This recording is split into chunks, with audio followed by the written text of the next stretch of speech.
கண்ணுல இருந்து மறைகிற வரைக்கும் வச்ச கண் வாங்காம அவரையே பார்த்துட்டு இருப்பேன்.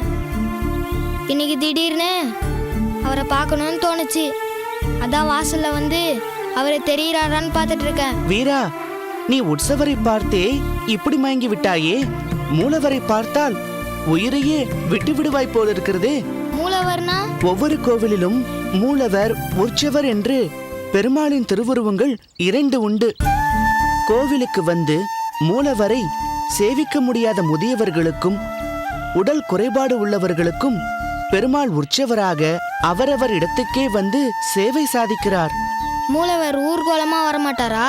இல்லை, அது ஆகம விதிப்படி பிரதிஷ்டை செய்யப்பட்ட விக்கிரகம். நீ மூலவரை பார்த்ததில்லையா? மூலவருடையது நெடித்துயர்ந்த கருத்த திருமேனி, கண்கவர் புஷ்ப மாலைகளாலும் துளசி மாலைகளாலும் அவர் திருமார்போடு ஒட்டி உறவாட கொடுத்து வைத்தவை.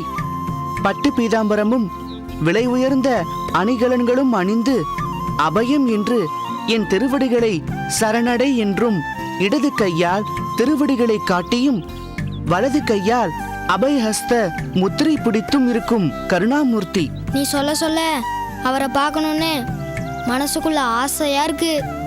இது வரைக்கும் உற்சவ மூர்த்தி கிட்ட தான் என் நோயை போக்கணும்னு வேண்டிக்கிட்டு இருக்கேன். ஆனா இப்ப மூலவர்கிட்டயும் வேண்டிக்கணும்னு தோணுது. அதற்கென்ன, வா இப்போதே மூலவரை சேவித்து வேண்டிக் கொள்ளலாம். ஐயோ, நாங்கெல்லாம் கோயிலுக்குள்ள வரக்கூடாது. வரக்கூடாதா? ஏன் வரக்கூடாது? யார் அப்படி சொன்னது? பெருமாள் சொல்லி இருக்கிறாரா? எங்க அப்பனும் ஆயியும் சொல்லியிருக்காங்க. இது காலங்காலமா இருக்கிற ஊர் கட்டுப்பாடா. கடவுள் அனைவருக்கும் பொதுவானவர். இவர் என் கடவுள், நீ இவரை கோவிலுக்குள் சென்று சேவிக்க கூடாது என்று ஒருவரும் சொந்தம் கொண்டாட முடியாது. அப்படி சொந்தம் கொண்டாட நினைப்பவர்கள் அவரவர் வீட்டில் பெருமாளின் திருவுருவத்தை வைத்துக்கொண்டு சொந்தம் கொண்டாடி கொள்ளட்டும். கோவில் என்பது பொது இடம். இதில் இன்னார் வரலாம், இன்னார் வரக்கூடாது என்ற கட்டுப்பாடு தேவையற்றது. நீ பெருமாளிடம் பக்தி செலுத்துகிறாய் இல்லையா? ஆமா. அவரை பார்க்க வேண்டும் என்று மனமாற ஆசைப்படுகிறாய் இல்லையா? நிறைய ஆசைப்படுறேன். பிறகு என்ன? பெருமாளை காண வேண்டும் என்று பக்தியோ ஆசையோ இல்லாத பல பேர் கோவிலுக்குள்ளே வந்து மேம்போக்காக பெருமாளை சேவித்துவிட்டு போகும்போது நீ உள்ளே சென்று கோவிலில் வழிபடுவதில் எந்த தவறும் இல்லை. ஆதிகேசவர் பெருமாள் உன்னை கண்டால் மிகவும் சந்தோஷப்படுவார். வா, உள்ளே போகலாம்.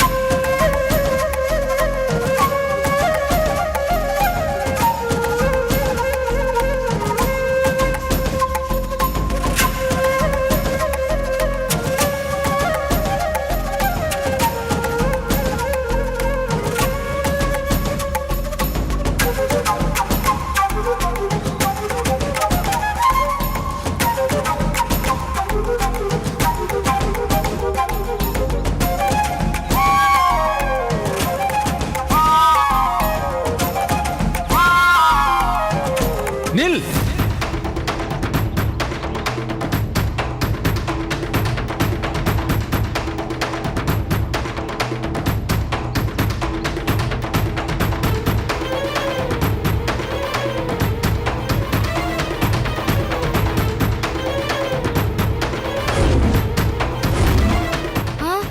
ஐயோ, நான் போறேன்.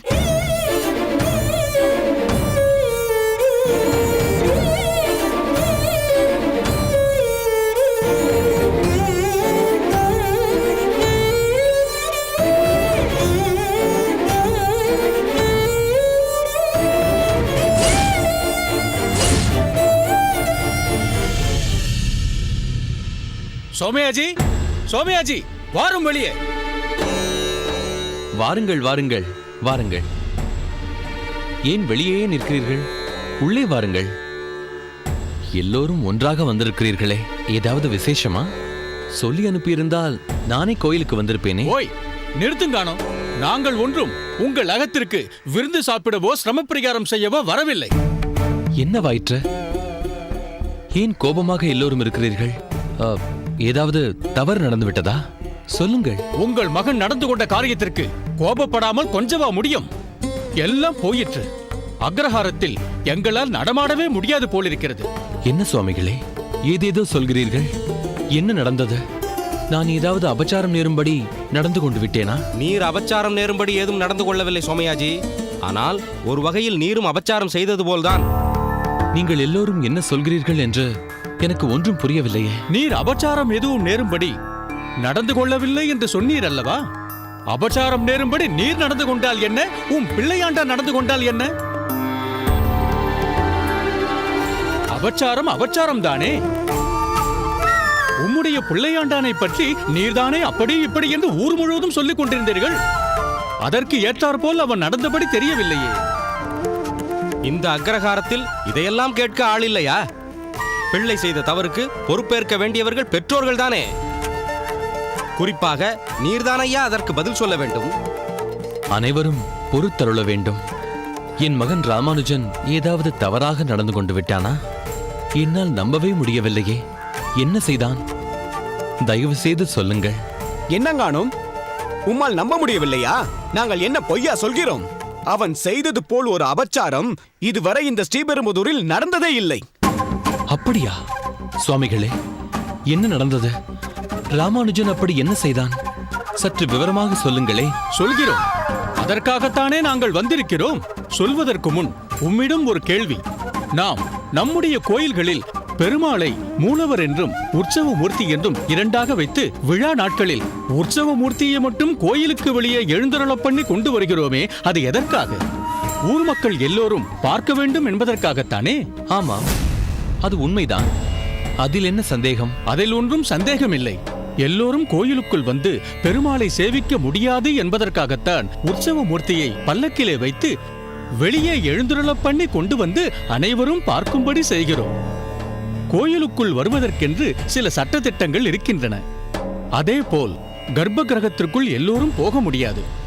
இப்படி ஒரு நியதி எத்தனையோ ஆண்டுகளாக இருப்பது உமக்கு தெரியும் அல்லவா? நன்றாக தெரியும். இவைகளெல்லாம் எனக்கு புதியதா என்ன? அல்லது இப்படியெல்லாம் ஒரு நியதி இல்லை என்று நான் தான் எங்கேயாவது சொல்லி இருக்கிறேனா? கோவிலுக்குள் வந்து மூலவரை யார் சேவிக்கலாம், கோவிலுக்கு வெளியேயே நின்று உற்சவர் வெளியே வரும்போது மட்டும் மற்றவர்களெல்லாம் சேவிக்கலாம் என்ற நியதியை வகுத்து அதை நாமெல்லாம் ஆண்டுக்கணக்காக பாதுகாத்து வருகிறோம் இல்லையா?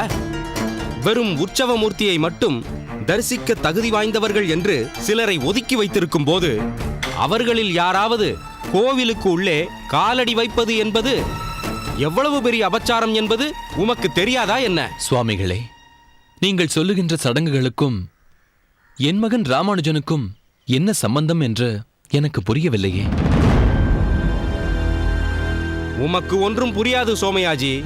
கோவிலுக்குள் வர தகுதி இல்லாதவர்களை எல்லாம் கோவிலுக்குள் கூட்டி வந்ததே உம்முடைய மகன் ராமானுஜன் தான்.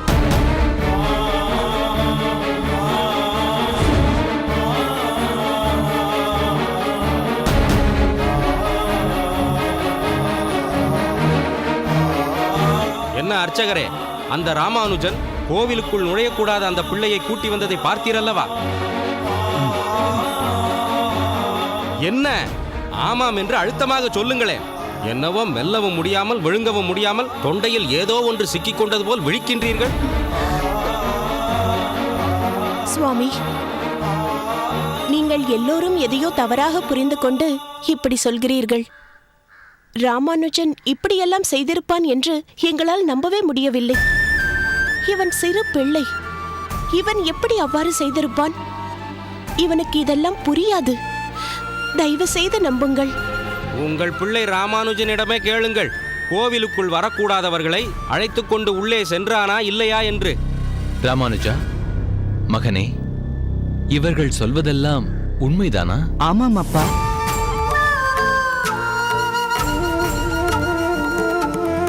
இவர்கள் சொல்வது அனைத்துமே உண்மைதான் அப்பா. அந்த சிறுவனை நான் தானப்பா கோவிலுக்குள் அழைத்துச் சென்றேன்.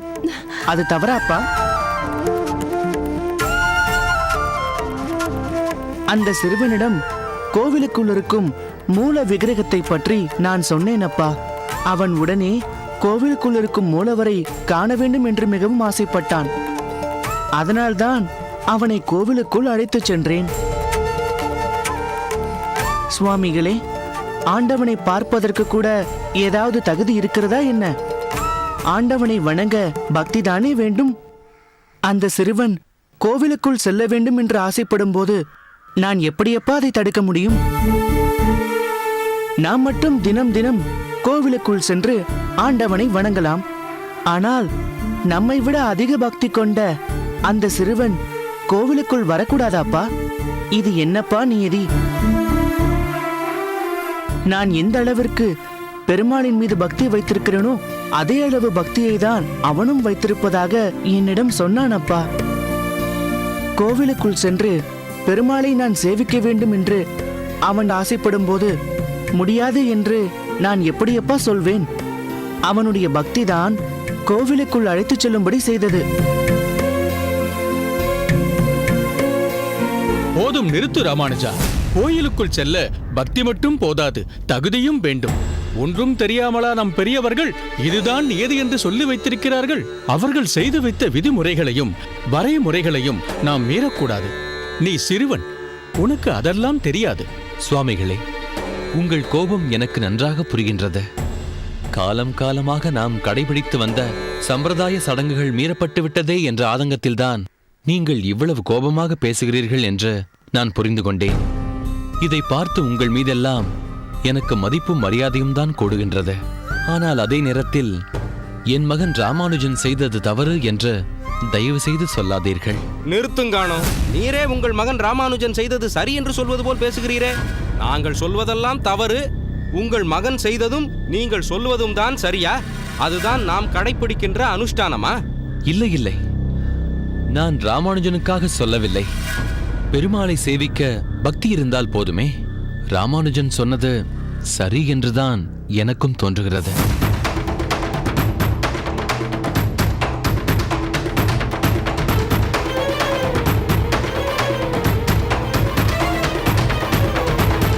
ஆண்டவனை வணங்கக்கூட தகுதி வேண்டும் என்பது எனக்கும் சரியாகப்படவில்லை சுவாமிகளே.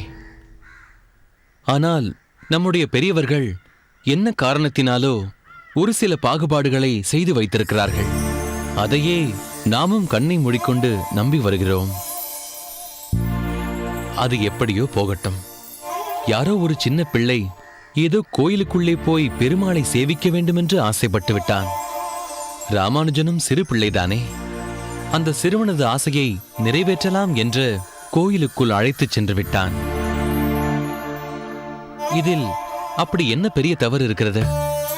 சிறு பிள்ளை செய்ததை ஏற்றுக்கொள்ளும் மனப்பக்குவம்தான் பெரியவர்கள் எல்லோருக்கும் வேண்டும். இதை ஊதி பெரிதாக்கி அதை ஒரு குற்றமாக்கி இத்தனை பேர்களும் இங்கே வந்திருக்கிறீர்களே. சிறு பிள்ளை செய்ததை உங்களால் ஏற்றுக்கொள்ள முடியாவிட்டாலும் பெரிய மனது வைத்து அவனை மன்னித்து விடுங்கள். என்ன காணும், அவ்வளவு சுலபமாக மன்னிக்கக்கூடிய காரியமா இது? நீர் சொல்வதை பார்த்தால் உன் மகன் ராமானுஜன் செய்தது சரியென்று நீயே ஒப்புக்கொண்ட மாதிரியல்லவா ஆகிறது? சுவாமிகளே, பொதுப்படையாக எடுத்துக்கொண்டால் என் மகன் ராமானுஜன் செய்ததிலே தவறில்லை என்பதுதான் என் கருத்து. ஆனால் நீங்கள் சொல்லும் கருத்துப்படி பார்த்தால் அதை தவறாக எடுத்துச் சொல்லலாம். இதை நீங்கள் பெரிதாக நினைக்காமல் விட்டுவிடுங்கள். ஓஹோ, சோமயாஜி, இப்போது எங்களுக்கு நன்றாக புரிந்துவிட்டது. தகுதி இல்லாதவனை கோவிலுக்குள் ராமானுஜன் அழைத்து போனதற்கு அவன் மட்டும் காரணமில்லை, சோமயாஜி சொல்லித்தான் இது நடந்திருக்கும்.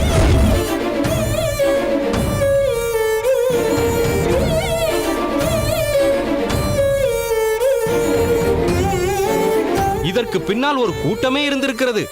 நீரும் சேர்ந்து செய்துவிட்டு இப்படி ஒன்றுமே தெரியாதது போல் நடிக்கிறீரே.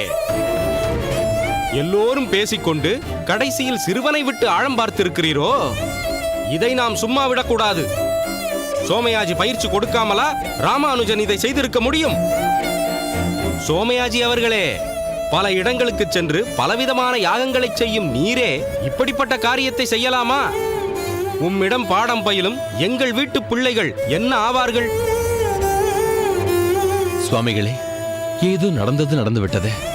நீங்கள் எல்லாம் பெரிய மனது வைத்து இதை மேலும் பெரிதாக்காமல் விட்டுவிடுங்கள். நடந்தது நடந்து விட்டதென்றால் இனி இப்படி நடக்க கூடாது என்பது முக்கியமில்லையா?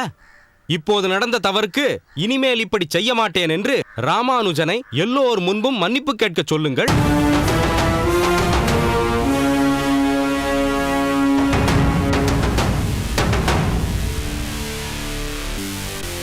ராமானுஜன் ஒரு குழந்தை. அவனை மன்னிப்பு கேட்கச் சொல்வதெல்லாம் சரியில்லை. அவன் ஒரு தவறும் செய்துவிடவில்லை. தன்னைப் போல் உள்ள ஒரு சிறுவன் கோயிலுக்குள் போக விருப்பப்பட்டதை ராமானுஜன் நிறைவேற்றியிருக்கிறான். பெரியவர்கள் நினைக்கும் பாகுபாடெல்லாம் குழந்தைகளுக்கு எப்படி தெரியும்? எனவே ராமானுஜன் செய்தது தவறு என்று என்னால் ஏற்றுக்கொள்ள முடியவில்லை.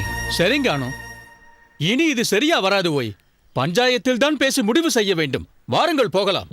வாருங்கள்.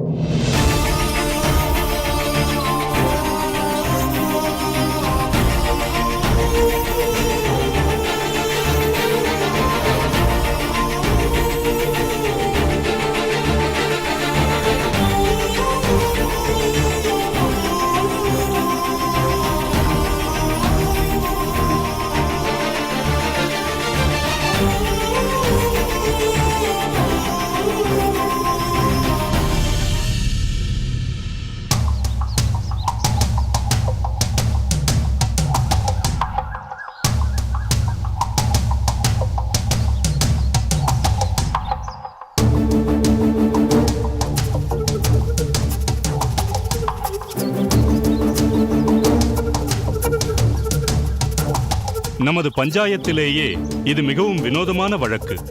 இந்த திருப்பெரும்புதூரிலேயே அக்ரஹாரம்தான் மிகவும் பிரதானமான இடம். அந்த அக்ரஹாரத்தில் இப்படி ஒரு பஞ்சாயத்து கூடுவது என்பது மிகவும் அபூர்வம். அப்படியே எப்போதாவது பஞ்சாயத்து கூடினாலும் அது ஏதாவது சொத்து பிரச்சனைக்காகவோ அல்லது பங்காளி தகராறுக்காகவோ தான் இருக்கும். மற்றபடி இம்மாதிரி பஞ்சாயத்து கூடுவதற்கு வாய்ப்பே கிடையாது.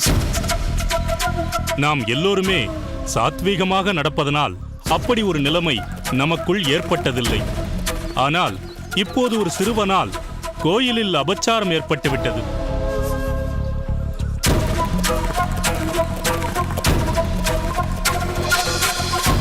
இன்னும் சொல்ல போனால் கோயிலே தீட்டாகிவிட்டது. அதற்காகத்தான் இந்த பஞ்சாயத்தே நடக்கின்றது. நடந்ததை பற்றி விசாரித்த வரையில் ராமானுஜன் மீது சாட்டிய குற்றச்சாட்டு உண்மைதான் என்று நன்றாக தெரிகிறது. ராமானுஜன் சின்ன பிள்ளையாக இருப்பதனால் இந்த பிரச்சனையை பெரிதாக ஆக்காமல் ராமானுஜன் சார்பாக அவனுடைய தந்தை சோமயாஜி நம் எல்லோர் முன்னிலையிலும் ஒரு மன்னிப்பை கேட்டுவிட்டால் பிரச்சனையை இதோடு முடித்துவிடலாம் என்று நினைக்கிறேன். எதற்காக என் அப்பா மன்னிப்பு கேட்க வேண்டும்? அவர் என்ன தவறு செய்தார்?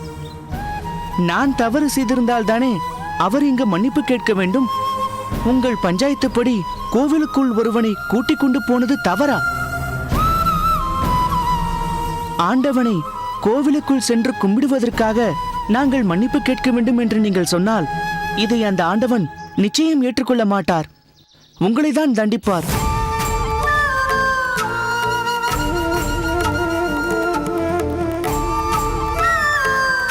நான் யாருக்கும் துன்பத்தையோ அல்லது கஷ்டத்தையோ தரவில்லையே. யாருடைய சொத்தையும் நான் அபகரிக்கவில்லையே. எந்த பங்காளியோடும் நான் சண்டையிடவில்லையே. அந்த பெருமாள் எல்லோருக்கும் தானே சொந்தம். ஒரு சிலர் மட்டும்தான் அவரை வழிபட வேண்டும் என்று சொன்னால் அது எவ்வளவு பெரிய தவறு. நான் செய்தது தவறாக இருந்திருந்தால் என் அப்பா நிச்சயம் என்னை மன்னிப்பு கேட்க சொல்லியிருப்பார். ஆனால் அவரே செய்தது தவறு என்ற முடிவுக்கு வரவில்லையே.